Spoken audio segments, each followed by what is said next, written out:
Olá, no episódio anterior nós falamos que um pai corrige. Eu sou Maurício Marques, você está no 5x7 e a nossa série chama-se Paternidade. Nós estamos falando sobre paternidade a nível natural. Nos primeiros episódios nós falamos sobre a paternidade de Deus. Se é novo então no canal, se é novo na série, clica aqui, nós te levamos lá no início. E não se esqueça de inscrever-se, ativar o sininho, assim você vai ter as notificações todos os dias dos vídeos. Maurício, todos os dias?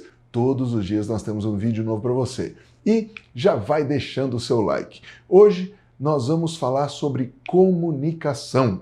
É isso mesmo. Alô, câmbio, comunicação. Vamos ler o que as Escrituras dizem. Contando a seu pai e a seus irmãos, repreendeu o pai e lhe disse: Que sonho é esse que tiveste? Acaso viremos eu e tua mãe e teus irmãos a inclinar-nos perante ti em terra? Seus irmãos lhe tinham ciúmes. O pai, no entanto, considerava o caso consigo mesmo. Que episódio, que cena, que manto é esse? Aqui é a segunda vez que José está contando o sonho, pelo menos o que está registrado na Bíblia, e ele está ali falando o que ele tinha visto no sonho. O sonho não foi induzido por ele, o sonho foi dado por Deus e nós sabemos disso porque já se cumpriu. Mas por que José, mesmo sendo repreendido pelo pai e odiado pelos irmãos, insistia e tinha vontade de falar e se sentia de boa à vontade falando com os pais? Antes da gente responder isso, deixa eu te fazer uma pergunta. Você já viu filhos que não têm liberdade com o pai? Talvez você tenha sido assim. Durante muito tempo eu fui assim. Várias vezes os filhos têm medo de falar por uma série de motivos.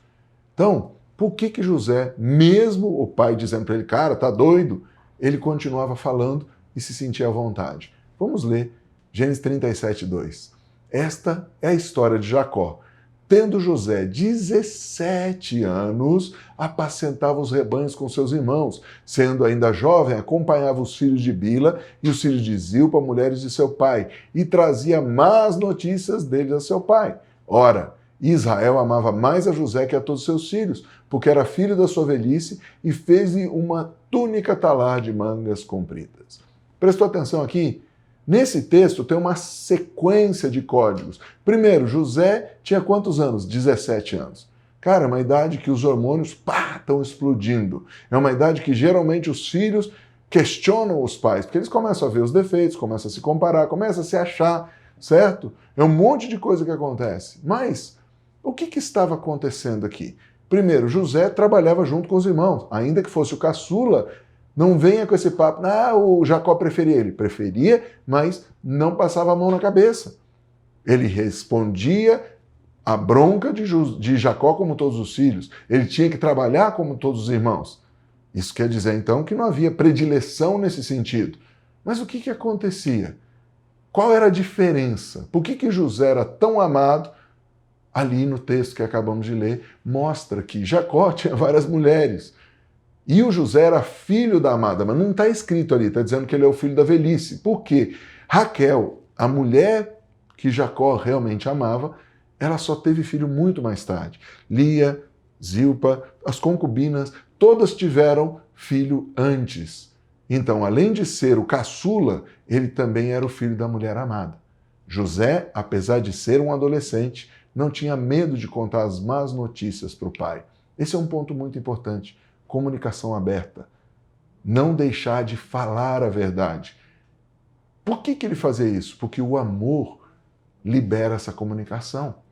Tinham vários problemas de família, você já viu. José era o único filho da esposa. Mas isso nós tratamos no CP3, é um curso chamado Sentimento no Alimento. Ali eu, doutora Bianca, nossa psicóloga, ela explica algumas coisas dessa relação familiar. Mas presta bem atenção nisso. O relacionamento dos pais determina a linha de comunicação com os filhos.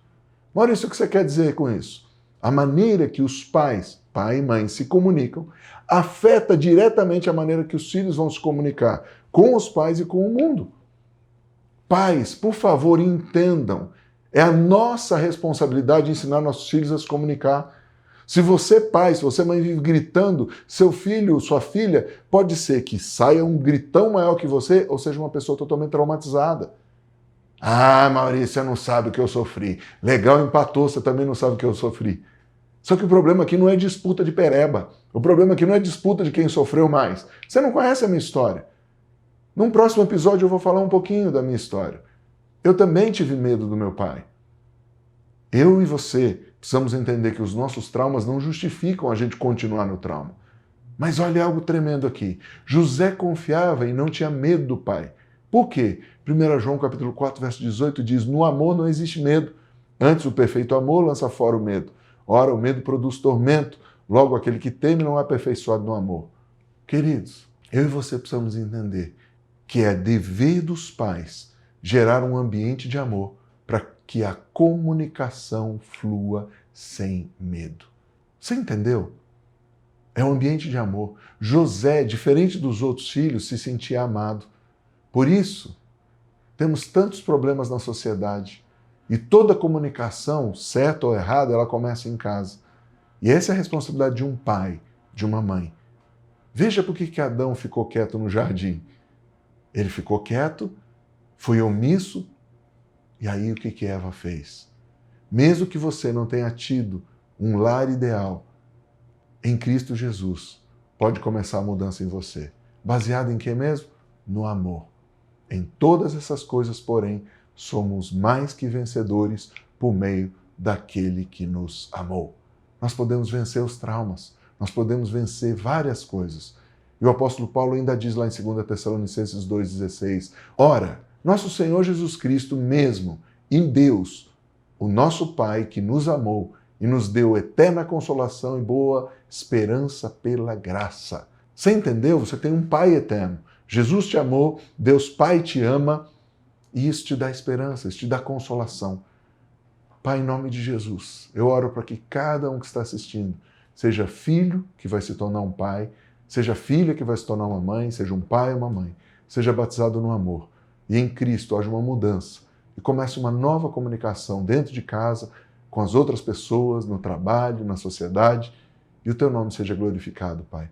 Porque o Senhor pode cobrir multidão de pecados. O amor faz isso, e o Senhor é amor. O Senhor lança fora todo medo. O Senhor é amor.